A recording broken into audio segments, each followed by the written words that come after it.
Bismillahirrahmanirrahim. Assalamualaikum warahmatullahi wabarakatuh.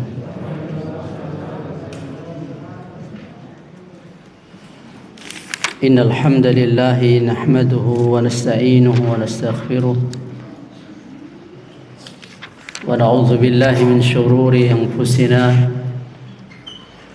wa min sayyiati a'malina. من يهده الله فلا مضل له ومن يضلل فلا هادي له وأشهد أن لا إله إلا الله وحده لا شريك له وأشهد أن محمدا عبده ورسوله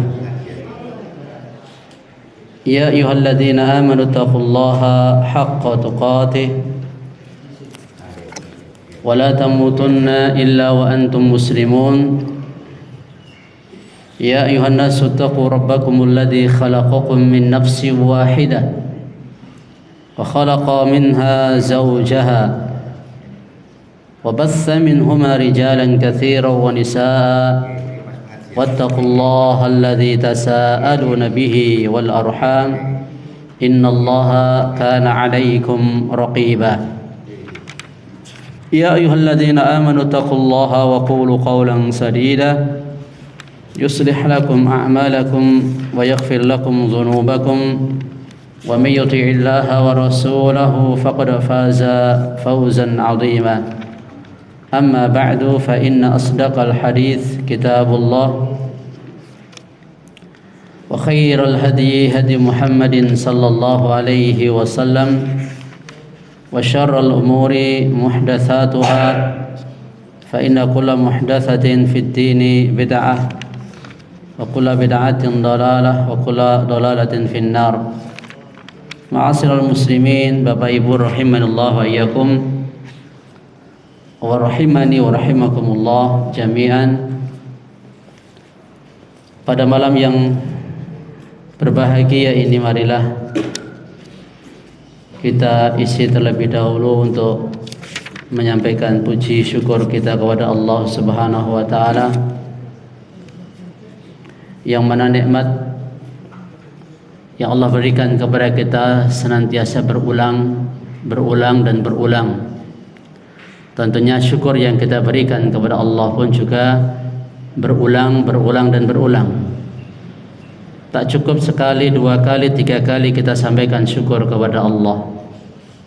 Bahkan kalaupun setiap hembusan nafas kita pakai untuk bersyukur kepada Allah, belumlah mencukupi, memadai dari nikmat yang Allah berikan kepada kita untuk membalasnya. Maka dari itu, kalau kita menyadari akan besarnya nikmat yang Allah berikan kepada kita dan akan fakirnya diri kita kepada nikmat Allah Subhanahu wa taala, akan menjadikan kita sangat hajat kepada Allah, melebihi hajat kita kepada diri kita sendiri dan juga kepada orang lain. Dan akhirnya kita serahkan inna salati wa nusuki wa mahyaya wa mamati lillahi rabbil alamin la syarikalah wa bidzalika umirtu wa ana awwalul muslimin. Itulah ikrar yang selalu dan diperintahkan Allah kepada nabinya, demikian pula kepada kita semua. Salat kita, penyembelihan kita, hidup dan mati kita hanya bagi Allah Rabbul Alamin, tiada sekutu baginya. Yang demikian aku diperintahkan dan aku yang pertama kali berserah diri kepada Allah. Tidak nunggu-nunggu yang lain, tapi kita yang pertama-tama berserah diri kepada Allah. Salawat dan juga salam kita sampaikan teruntuk Nabi kita Muhammad sallallahu alaihi wasallam, di mana banyak orang mengaku cinta Rasul, banyak orang mengaku cinta Allah Subhanahu wa taala, tapi itu bukan yang terpenting. Yang terpenting adalah bagaimana Allah mencintai kita, bagaimana Rasulullah sallallahu alaihi wasallam cinta kepada kita. Dan Allah Subhanahu wa taala sudah jelaskan dalam Al-Qur'an, "Qul in kuntum tuhibbunallah fattabi'uni yuhibbukumullah wa yaghfir lakum dzunubakum. Katakan wahai Nabi, jikalau kamu cinta Allah, ikuti aku. Niscaya Allah akan mencintaimu dan mengampuni dosa-dosamu. Semoga amalan yang kita lakukan selama ini, termasuk kajian rutin setiap malam Jumat ini, Allah Subhanahu wa taala catat sebagai amalan yang membuktikan bahwa kita insyaallah berada di atas jalan Rasulullah sallallahu alaihi wasallam, dan semoga kita kelak mendapatkan cinta dan ridha Allah Subhanahu wa taala dan mendapatkan syafaat Rasulullah sallallahu alaihi wasallam. Bapak Ibu sekalian rahimanallahu wa iyyakum, kita lanjutkan kajian kitab Riyadhus Shalihin, taman orang-orang yang saleh. Telah sampai pada hadis yang ke-130 dari kitab Riyadhus Shalihin dan hadis yang ke-12 dari bab banyaknya jalan untuk berbuat kebaikan. Kita bacakan hadis yang ke-12. Hadisnya diriwayatkan juga dari sahabat Abu Hurairah radhiyallahu taala an. Rasulullah sallallahu alaihi wasallam bersabda, "Man tawaddaa," barang siapa berwudu, fa ahsanal wudu'a, lalu ia membaguskan wudunya, thumma kemudian atal jumu'ata, dia datang untuk menghadiri salat Jumat, fastama'a wa ansata, dia mendengarkan khutbah, diam, ghufira lahu ma bainahu wa bainal jumu'ah, maka diampuni baginya dosa yang ia lakukan antara Jumat ini itu dan Jumat yang berikutnya.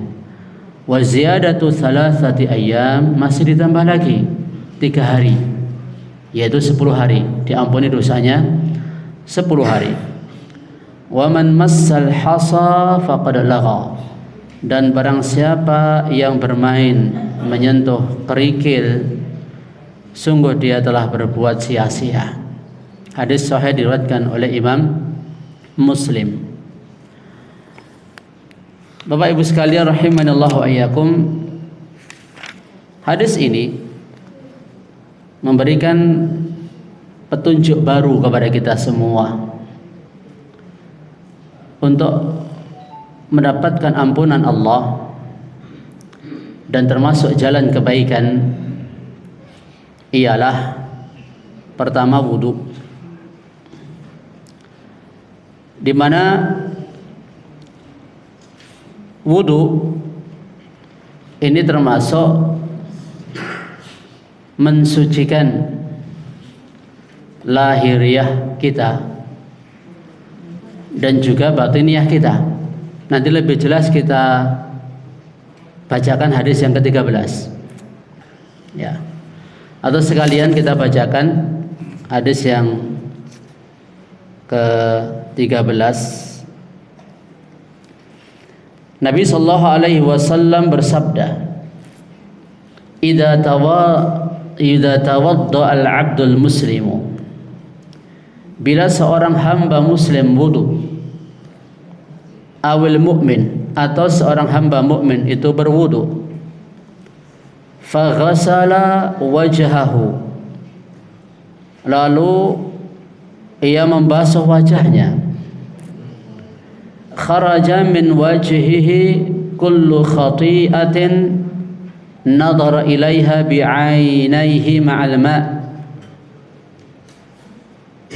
maka keluar dari wajahnya setiap kesalahan yang dilakukan oleh kedua matanya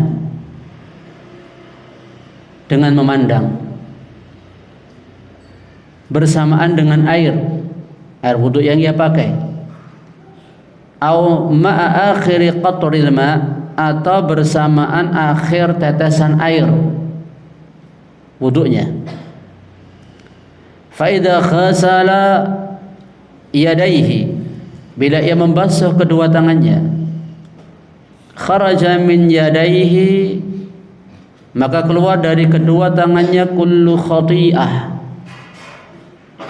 setiap kesalahan kana batashatha yadahu ma'al ma, yang dilakukan oleh tangannya ketika mengambil, mencuri dan semisalnya bersamaan dengan air, au ma'a akhir qatril ma, atau bersamaan akhir tetesan air wudu yang ia pakai.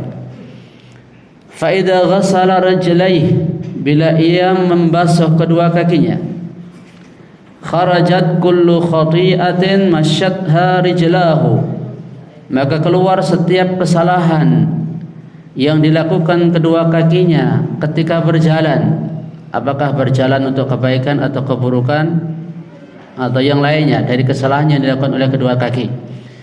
Ma'al ma, bersamaan dengan air, atau ma'akhiri qatril ma, atau bersamaan tetesan air yang terakhir dari wudunya, hatta yakhruja naqiyan minad dunub, hingga ia selesai wudu keluar dalam keadaan bersih dari dosa. Hadis sahih diriwayatkan oleh Imam Muslim. Sengaja dua hadis ini kita gabungkan karena memiliki kesamaan faedah. Yang pertama tadi sudah kita singgung, keutamaan wudu. Ya, keutamaan wudu. Apakah setiap orang yang berwudu dia akan mendapatkan keutamaan wudu? Jawabannya tidak. Kenapa? Ya, yang pertama, ada seseorang yang dia melakukan amalan seperti orang berwudu, tapi kalau niat dia tidak berwudu atau bukan untuk berwudu, apakah dinilai pahala? Tidak, walaupun bentuk amalnya sama. Ya, misalnya ada orang non muslim, orang kafir, mereka melakukan praktek seperti orang berwudu. Dalam hadis ini Nabi jelaskan, idza tawadda al-'abdul muslim awil mu'min, bila seorang hamba muslim atau hamba mukmin berwudu. Jadi kalau orang kafir mau ikut-ikutan seperti ini, secara zahirnya melakukan praktek amalan wudu, maka enggak diterima oleh Allah Subhanahu wa taala. Ya, meskipun keutamaan besar, bisa menggugurkan dosa. Namun bila dia bukan orang muslim atau orang mukmin, tidak akan diterima oleh Allah Subhanahu wa taala. Terus berikutnya, di amalan wudu ini mungkin saking biasanya kita mempraktekkan wudu, kita kurang menghadirkan dalam hati dan kurang mengetahui bahwa sebenarnya wudu kita itu amalan yang istimewa. Tidak semua orang diberi keutamaan oleh Allah Subhanahu wa taala dengan amalan wudu ini. Dan identitas umat Nabi Muhammad nanti itu dilihat dari wudunya. Ya. Nanti pada yaumul qiyamah, bagaimana cara Nabi Muhammad sallallahu alaihi wasallam mengenali itu umat beliau atau bukan? Caranya gimana? Caranya ya dari bekas wudu itu. Ya. Nanti bekas-bekas wudu itu ghurran muhajjalina min atharil wudu. Ya. Nabi akan mengenali umatnya itu dari bekas-bekas wudu. Nabi menggambarkan, mengibaratkan bagaimana cara beliau mengenali umatnya di antara sekian banyak umat manusia pada yaumul qiyamah nanti. Apakah kalian tidak bisa mengenali ya kendaraannya yang jambulnya ada warna putih, kaki-kakinya ada warna putih, di tengah komunitas hewan yang warnanya hitam? Mudah nggak dikenali? Mudah. Makanya nanti wajah orang yang beriman itu akan bercahaya, tangannya, kakinya, ya, ghurran muhajjalina min atharil wudu, ya, bercahaya dari bekas wudu yang dulu biasa ia kerjakan. Ini juga sekaligus memberikan peringatan bagi mereka yang mengaku umat Nabi Muhammad nggak pernah wudu. Yang nggak pernah wudu berarti orang sholat ya. Apa enak pak wudu ning ora sholat? Ada nggak? Nggak ada. Kasihan saudara-saudara kita yang sudah berislam, yang menyatakan diri sebagai seorang muslim namun tidak wudu, ya otomatis tidak sholat. Ya. Semoga Allah memberikan hidayah kepada mereka. Karena keutamanya sangat besar. Menjadi ciri yang mudah untuk dikenali oleh Nabi Muhammad SAW nanti pada yaumul qiyamah. Taib. Di dalam amalan wudu Bapak Ibu sekalian, ini ada 4 rukun. Ya, karena di dalam hadis yang nomor 12 tadi, barang siapa berwudu dan membaguskan wudunya, membaguskan wudunya itu ya otomatis wudu yang benar. Ya, bagaimana wudu yang benar? Niat, ya, baca Bismillah, ya, kemudian membersihkan telapak tangan 3 kali, ya, termasuk sela-sela jari jemari dibersihkan. Kemudian berkumur-kumur, memasukkan air ke dalam hidung dan mulut sekaligus dengan 1 cidukan. Ya, masukkan ke mulut untuk berkumur dan sebagian ke hidung untuk istinsyak. Itu dengan ya dilakukan 1 kali cidukan, 3 kali. Wajibnya 1 kali, ya sunnahnya lebih dari 1 kali. Dan wudhu itu boleh terkadang 1, 2, 2 atau 3, atau terkadang 1, yang lain 2, yang lain 3, nggak apa-apa. Minimalnya 1 kali. Wajibnya begitu. Ya. Terus membasuh wajah. Dari mulai tempat tumbuhnya rambut sampai dagu. Terus dari dari 1 ujung telinga ke telinga yang lainnya. Jadi batasan wajah itu yang terlihat. Kalau kita berhadapan-hadapan dengan seseorang, batasan wajah itu. Ya. Dilakukan sebanyak 3 kali. Kemudian membasuh tangan, dimulai dari tangan kanan. Ya. Jadi ketika membasuh tangan itu sampai siku, dan ya telapak tangan juga masih dibasuh. Jangan cuman tadi kan yang awal sudah kita basuh telapak tangan, ya berarti tinggal sini saja yang belum, tidak, tapi semua dibasuh ya sampai mata sampai siku. Ya. Membasuh tangan 3 kali untuk kanan dan 3 kali untuk sebelah kiri. Kemudian apa? Ya, mengusap kepala. Mengusap kepala dimulai dari depan, kemudian dari ke belakang, kemudian dikembalikan lagi. Ya. Kemudian masukkan jari telunjuk ke dalam telinga dan ibu jari dipakai untuk membersihkan ya, daun telinga. Dilakukan cukup sekali. Ada nggak cara wudhunya cuman di piuk-piuk ubun-ubunnya gitu? Ada.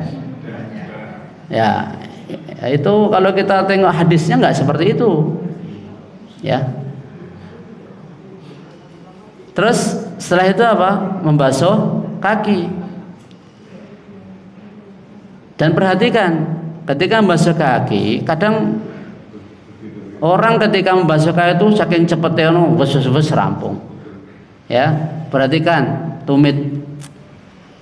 Apakah tumit sudah kena atau belum? Saking apalnya kadang lali. Ya, kadang pernah kita melihat seorang wudu, jangan niki ya wis kudu niki wis isoh tapi kok tumitnya nggak kena. Lah wong dulu sahabat saja ditegur oleh Nabi sallallahu alaihi wasallam, apalagi ya kita. Wailul lil aqabi minan nar. Ya. Celaka tumit-tumit yang tidak terkena air wudu. Nabi melihat seukuran 1 dirham uang, ya, di tumit seseorang itu nggak terkena air wudu, celaka, diancam neraka. Ya, perhatikan juga sampai mata kaki. Apakah boleh lebih dari atas mata kaki? Boleh, tapi jangan, nggak perlu sampai ke paha. Wudu sampai neng paha misalnya. Ya, paling enggak sampai separuh betis paling tingginya. Itu tata cara wudu. Kemudian setelah itu baca apa? Doa. Asyhadu an la ilaha illallah wahdahu la syarika lahu wa asyhadu anna Muhammadan abduhu wa rasuluh. Allahumma ij'alni minat tawwabin wa ij'alni minal mutatahhirin. Ya. Jadi kita sudah berwudu secara lahiriah, ya. Pada wudu secara lahiriah tadi apa? Di antara manfaat dan faedahnya bisa membersihkan secara maknawiyah diri kita juga. Nah, secara maknawiyahnya apa? Tadi membasuh wajah, keluar dosa-dosa yang dilihat, yang dilakukan oleh mata kita. Ya. Ya. Kemudian yang dilakukan oleh tangan kita, yang dilakukan oleh kaki kita, itu bisa gugur dosa-dosanya. Masya Allah, Allah itu maha penyayang kepada kita. Ya.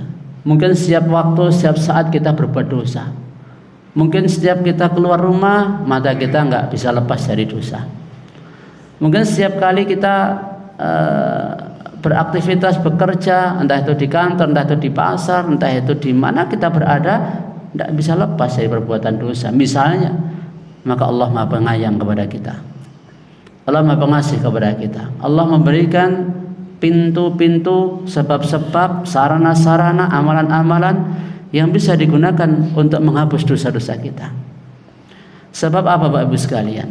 Kalau dosa-dosa kita ini sudah tidak bisa terhapus dengan amal-amalan tadi, atau orang-orang itu nggak mau menghapus dosa-dosa mereka dengan amalan-amalan yang dicontohkan Rasulullah SAW. Ya, apa yang akan terjadi di alam kubur nanti? Dibersihkan. Mau membersihkan dosa kita pakai air wudhu atau pakai api neraka? Atau pakai siksa di alam kubur dulu? Kalau di alam kuburnya disiksa, itu tuh membersihkan dosa-dosanya. Itu kok belum habis juga dosa yang dilakukan oleh si hamba tadi, ya dan billah. Nanti dimasukkan ke neraka dulu. Ya, di antara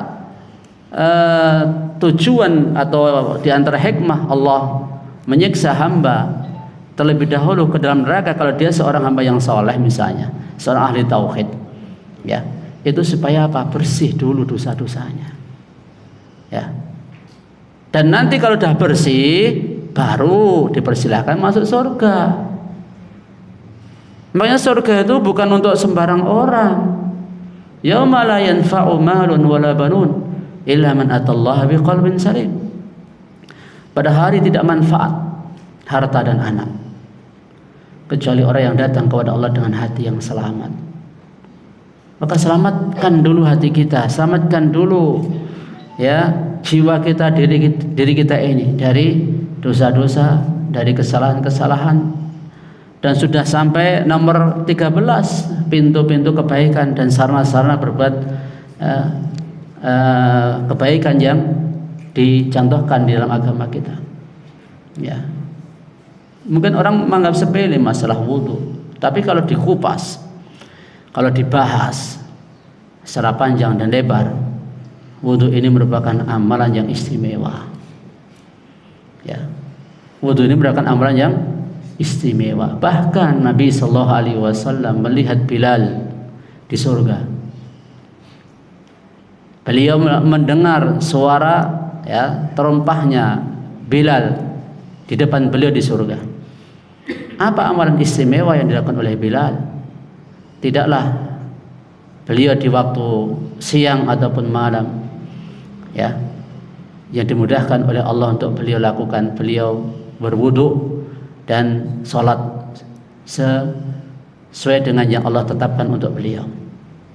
Ya, wudu, sholat, wudu, sholat, itu amalan yang istimewa. Bapak Ibu sekalian rahimallahu wa iyyakum. Adapun bersuci tadi dalam wudu, ya, kenapa kok Allah Subhanahu wa ta'ala sebutkan 4 rukun wudu itu?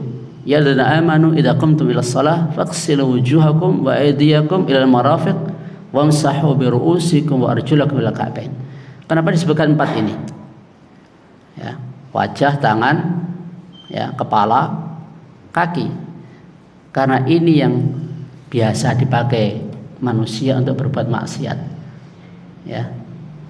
Yang sering dilakukan oleh manusia ketika mereka berbuat maksiat itu ya organ-organ yang ada pada badan itu tadi. Makanya diperintahkan untuk dibersihkan. Masa dibersihkan dadanya, ya, atau dibersihkan punggungnya, kan enggak. Ya, yang itu yang disebut di antara hikmahnya. Terus selain itu para ulama juga menjelaskan doa setelah wudhu ini juga untuk melebur dosa secara maknawi kita. Ya, dosa-dosa dan kesalahan secara hissi, secara nyata dari organ-organ tubuh kita tadi sudah kita lakukan dengan cara wudhu tadi. Secara maknawinya ditambah dengan doa, zikir. Maka keutamaan siapa yang membaca zikir setelah wudhu itu tadi, dibukakan 8 pintu surga untuknya. Ya, dia boleh dipersilahkan masuk dari pintu manapun yang dia kehendaki. Karena dalam syahadat la ilaha illallah asyhadu alla ilaha wahdahu la syarika lahu wa asyhadu anna muhammadan abduhu wa rasuluh, ya. Ini pengikraran tauhid. Hanya Allah yang disembah, hanya Nabi SAW yang diikuti. Mengikrarkan tauhid. Allahumma ja'alni minat tawwabin wa ja'alni minal mutahhirin. Jadikan kami Allah, ya, orang yang bertaubat dan orang yang bersuci. Orang yang bertaubat dari dosa-dosa, orang yang bersuci dari najis, dari hadas, dan dari kotoran-kotoran yang ada pada tubuh kita. Maka lengkaplah, yakni kesucian secara zahir dan kesucian secara batin bila mana seseorang berwudu dengan wudu yang baik, dengan wudu yang sempurna, sebagaimana dicontohkan oleh Rasulullah sallallahu alaihi wasallam. Nah, siapa yang berwudu dan baguskan wudunya tadi, kemudian atal Jumu'ah, dia datang untuk salat Jumat, dan kebetulan besok adalah hari Jumat, maka ketika kita mau salat Jumat itu wudunya itu dari rumah. Dan hendaknya begitu pula setiap kali kita sholat ke masjid. Bukan tidak boleh untuk wudhu di masjid atau di tempat wudhu yang ada di masjid, bukannya tidak boleh. Namun kalau kita ingin mendapatkan keutamaan, kan ada keutamaan tersendiri, ya. Barangkali nanti hadis atau sudah pernah kita sampaikan, ya, ya. Dimana ketika seseorang berwudu dari rumahnya, kemudian dia pergi ke masjid, setiap langkah kakinya akan diampunkan dosa, diangkat derajat. Sudah, ya? Sudah. Nah, ya. Maka berwudu dari rumah sebelum sholat itu termasuk untuk menyempurnakan amal ibadah kita. Datang pada hari Jumat, terus apa yang dia lakukan? Ketika dia menghadiri sholat Jumat, hendaknya diam, hendaknya mendengarkan khutbah. Hukum mendengarkan khutbah itu apa? Wajib, ya. Sampai-sampai ketika orang datang ke masjid belum ketika khatib sudah memulai khutbah, dia belum sholat tahiyatul masjid, apa yang dia lakukan? Apakah nunggu ketika adzan dikumandangkan, ya, khatib belum baru adzan, dia datang, apa yang dia lakukan? Apakah nunggu adzan selesai atau salat tahiyatul masjid? Langsung aja tahiyatul masjid. Karena hukum mendengarkan adzan sama mendengarkan khutbah itu wajib mendengarkan khutbah. Baik. Terus apa yang dijanjikan dalam hadis ini? Diampuni dosa-dosanya, insyaallah, ya. Berarti kalau kita dalam satu hari di mana banyak kemungkinan kita berbuat dosa, di satu hari banyak kemungkinan pula kita meraih banyak pahala, gitu kan? Kalau ini seorang muslim yang taat. Tapi sayangnya banyak saudara-saudara kita yang tak mau mengamalkan amalan seperti ini. Bagi kita semua insya Allah sangat mudah tahu ini amalan seperti ini. Tapi jenengan perhatikan, ya, antara saudara-saudara kita sama mukmin, sama orang-orang yang berislam, yang menegakkan sholat Jumat, laki-laki utamanya, sama yang tidak banyak mana? Jenengan yakin banyak yang sholat Jumat atau yang tidak? Ya daerah-daerah ya mungkin ya. Kalau daerah-daerah tertentu mungkin banyak yang Jumatan. Kalau daerah-daerah tertentu mungkin banyak yang tidak Jumatan. Ya. Tapi kalau di secara umumnya, ya sebenarnya satu kabupaten lah, kakean, satu kecamatan, kakean, satu kelurahan, satu RT ya. Kalau satu RT mungkin banyak yang Jumatan ya. Kalau di sini, kalau di daerah-daerah pelosok misalnya banyak yang Jumatan enggak? Ya. Ya.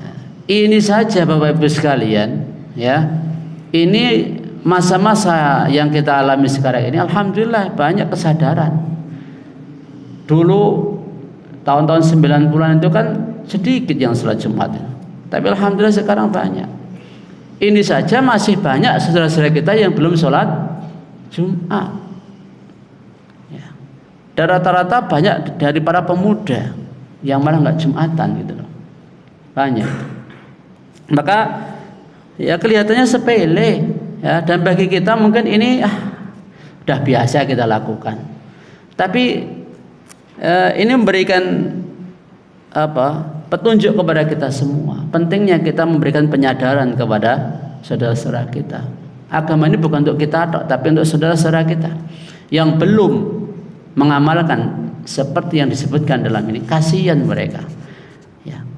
Dan termasuk tanda baiknya Islam kita, yakni mencintai kebaikan untuk saudaranya, apa yang ia cinta kebaikan itu untuk dirinya sendiri.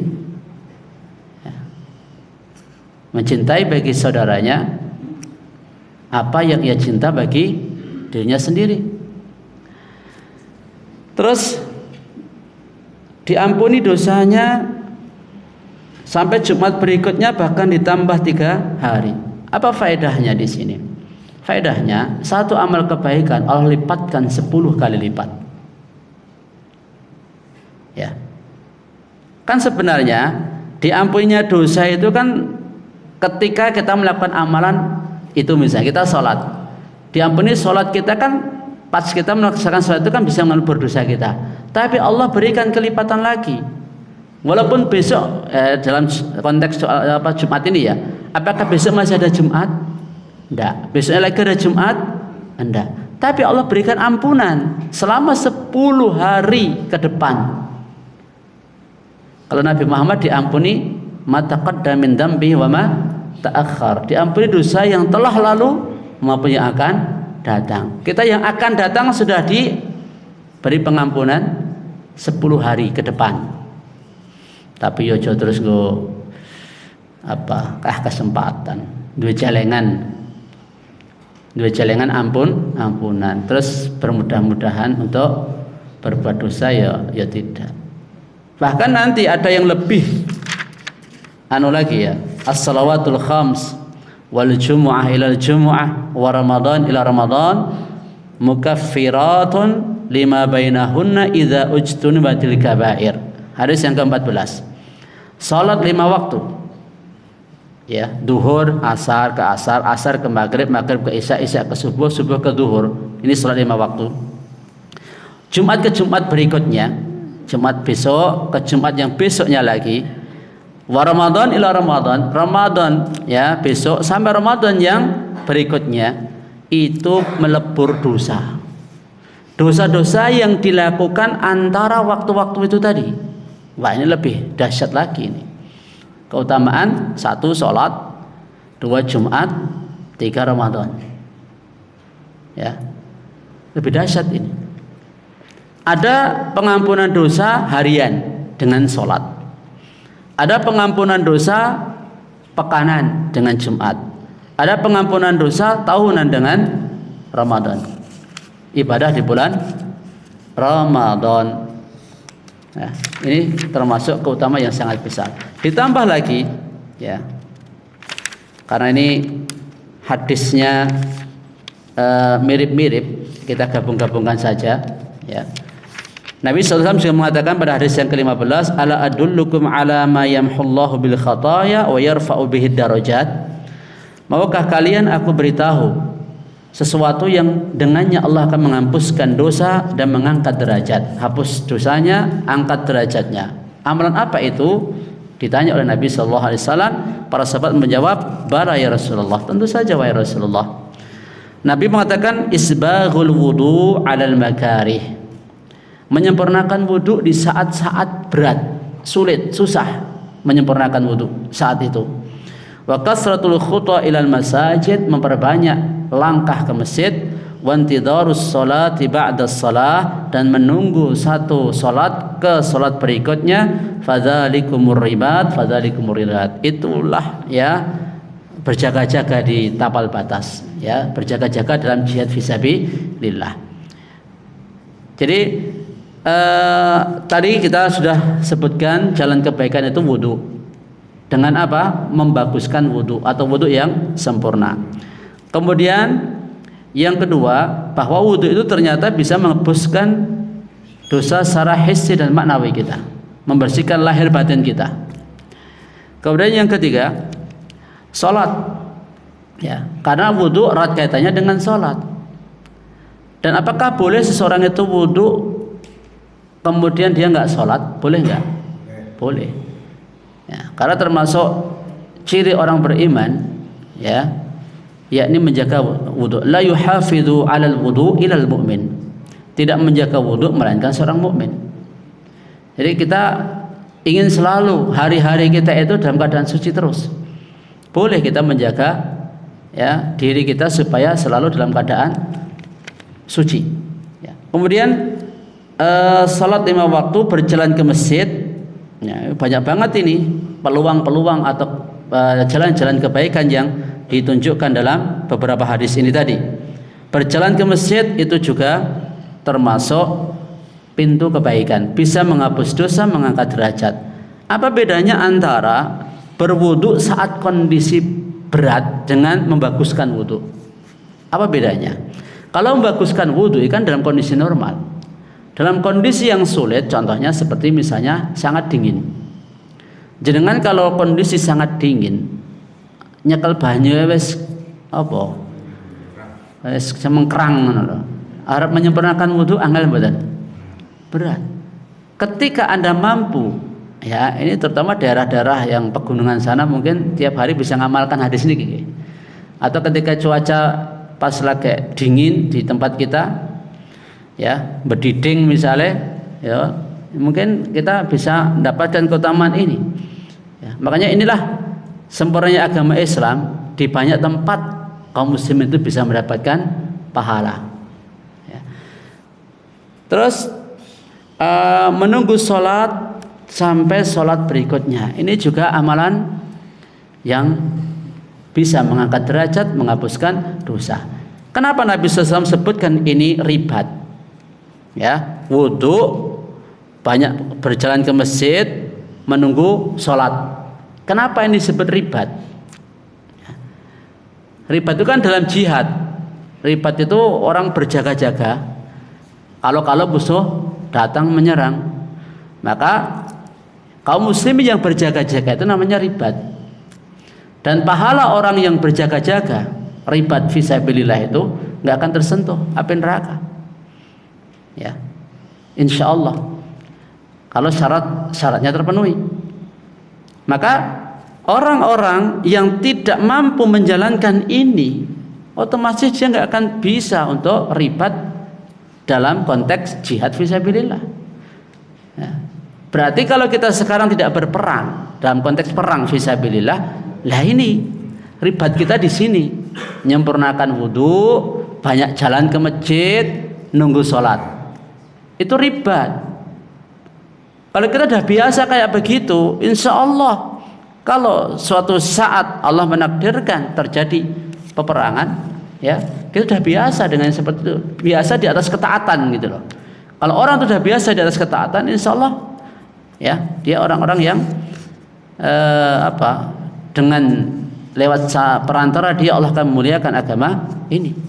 Tapi kalau orang nggak biasa berbuat seperti ini, maka sulit baginya untuk ribat sesuai syar'i. Mungkin dia akan berperang itu dasarnya bukan karena ridha Allah, tapi karena memang ya, malu atau dia menunjukkan dia seorang pemberani, bukan karena Allah. Mungkin dia dalam ribat kalau seandainya itu terjadi.